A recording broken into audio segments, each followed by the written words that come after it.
Advocate K Srikanth നരേന്ദ്രമോദിയുടെ പ്രതിച്ഛായാണ് ഈ തെരഞ്ഞെടുപ്പിൽ വിജയം നേടാൻ പോകുന്നത് എന്നാണ് അല്പസമയം മുമ്പ് ഇന്ന് രാവിലെ എന്നോടൊപ്പം സംസാരിച്ച അശ്വിനി പറഞ്ഞത്. അങ്ങനെ നരേന്ദ്രമോദിയുടെ ഇമേജിന് കാസർഗോഡ് ഒരു തരംഗമുണ്ടാക്കാൻ കഴിയും. ഞാൻ മനസ്സിലാക്കുന്നത് 2 ലക്ഷത്തിനടുത്ത് വോട്ടുകൾ ബിജെപിക്ക് കാസർഗോഡ് മണ്ഡലത്തിലുണ്ട്. അത് നിർണായകമാണ്. ആ 2 ലക്ഷം പിടിച്ചാൽ ആരുടെ വിജയത്തെ ബാധിക്കുമെന്ന ചോദ്യവും പ്രധാനപ്പെട്ടതാണ്. കാസർഗോഡ് മണ്ഡലത്തിൽ ഒരു അട്ടിമറി വിജയം നിങ്ങൾ പ്രതീക്ഷിക്കുന്നുണ്ടോ ശ്രീകാന്ത്?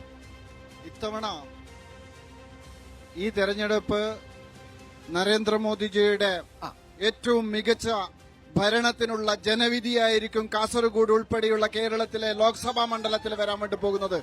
കാരണം ഇവരിങ്ങനെ തമ്മിലിവിടെ അടിക്കുകയാണ്. ഇവിടെ തമ്മിലടിച്ച് ഡൽഹിയിൽ ഒരുമിച്ച് കടക്കാൻ വേണ്ടി പോകുന്ന സ്ഥാനാർത്ഥിക്ക് എന്തിനാണ് ഈ നാട്ടിലെ ജനങ്ങൾ വോട്ട് ചെയ്യണം? നിങ്ങൾ പരസ്പരം പഴിവാച്ചാരുന്നത് അവിടെ പോയിട്ട് രാഹുൽ ഗാന്ധിയെയോ അല്ലെങ്കിൽ മറ്റാരെയെങ്കിലോ പ്രധാനമന്ത്രിയാക്കാൻ വേണ്ടിയിട്ടല്ലേ എന്നുള്ളൊരു ചോദ്യം ഈ നാട്ടിലെ ജനങ്ങൾ ചോദിക്കും. പിന്നെന്തിനാണ് നിങ്ങൾ തമ്മിൽ ഇവിടെ കശപിശയാക്കുന്നത്? ഈ നാട്ടിലെ ജനങ്ങളെ വഞ്ചിക്കാൻ വേണ്ടിയിട്ടാണോ? നേരത്തെ മുസ്തഫ ഒരു കാര്യം പറഞ്ഞു, 2004 കാര്യം പറഞ്ഞു. ആ 2004 ഈ അവിശുദ്ധ കൂട്ടുകെട്ടാണ് ഭാരതത്തെ മുടിച്ചിട്ടുള്ളത്. ഇവിടത്തെ ഏറ്റവും വലിയ അഴിമതി നടന്നിട്ടുള്ളത് CPM-ഉം കോൺഗ്രസും ഉൾപ്പെടെയുള്ള ജനങ്ങളെ വഞ്ചിച്ച് അധികാരത്തിലെത്തിയിട്ടുള്ള UPA ഭരണകാലത്താണ്. അതുകൊണ്ട് ജനങ്ങൾ ഇത്തവണ നിസ്സംശയമായിട്ട് ഈ കാസർഗോഡിലെ ജനങ്ങൾ വിധിയെഴുതും. ഇത്തവണ നരേന്ദ്രമോദിയുടെ സ്ഥാനാർത്ഥിയെ വിജയിപ്പിക്കുമെന്ന് പറയുന്നതിൽ ഒരു തർക്കമില്ല. നേരത്തെ മുസ്തഫ പറഞ്ഞു ഒരുപക്ഷെ ഇവരുടെ അവകാശവാദം അവിടെ നരേന്ദ്രമോദിജിയെ എതിർക്കാൻ വേണ്ടിയിട്ടാണ് എന്ന് രണ്ടുപേരുടെയും അവകാശവാദം ഉണ്ടാവും.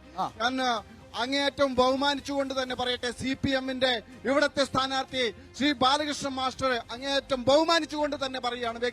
വ്യക്തിപരമായിട്ട് ഞാൻ ആക്ഷേപിക്കുകയല്ല. അദ്ദേഹം ജില്ലാ സെക്രട്ടറിയാണ്. ഇവിടത്തെ ചില പ്രതിനിധി സംഘം ഇവിടത്തെ ചില ദേശീയപാതയുടെ വിഷയവുമായി ബന്ധപ്പെട്ട് അവിടെ മുഖ്യമന്ത്രി നവകേരള സദസ്സ് നടത്തുന്ന സമയത്ത് അവിടെ പോവുകയുണ്ടായി. ഈ ബാലകൃഷ്ണൻ മാസ്റ്റർ ജില്ലാ സെക്രട്ടറിയോടൊന്ന് മുഖ്യമന്ത്രിയെ കാണാൻ വേണ്ടിയിട്ട് അപേക്ഷിച്ചു.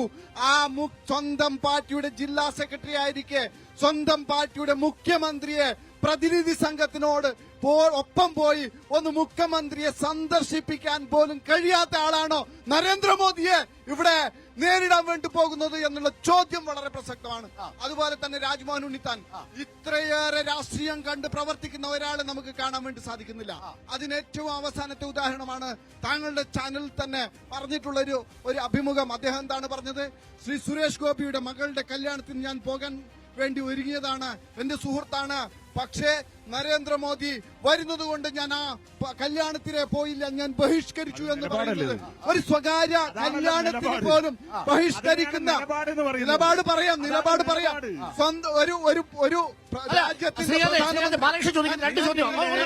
എന്തറിയോ, അതായത് കൊല്ലത്തുള്ള MP നരേന്ദ്രമോദി വിളിച്ചപ്പോൾ ഉച്ചഭക്ഷണത്തിന് പോയി.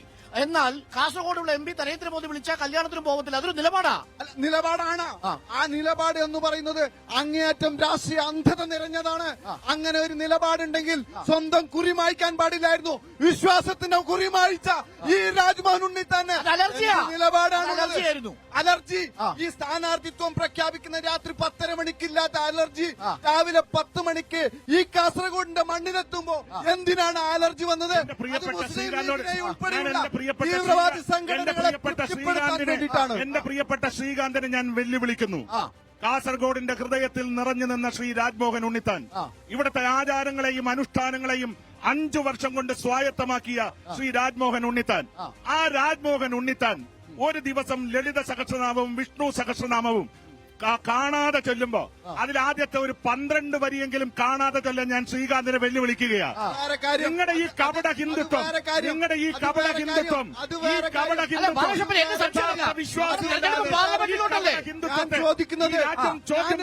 രാജ്മോഹൻ ഉണ്ണിത്താനെ വെല്ലുവിളിക്കുകയാണ്. ഈ തെരഞ്ഞെടുപ്പിലെങ്കിലും അദ്ദേഹത്തിന് വിശ്വാസമുണ്ടെങ്കിൽ വിശ്വാസത്തിന്റെ പ്രതീകമായിട്ടുള്ള കറുത്ത കുറി ഇട്ടുവരാൻ ധൈര്യമുണ്ടോ കാസർഗോഡ് മണ്ണിൽ എന്ന് പറയാം.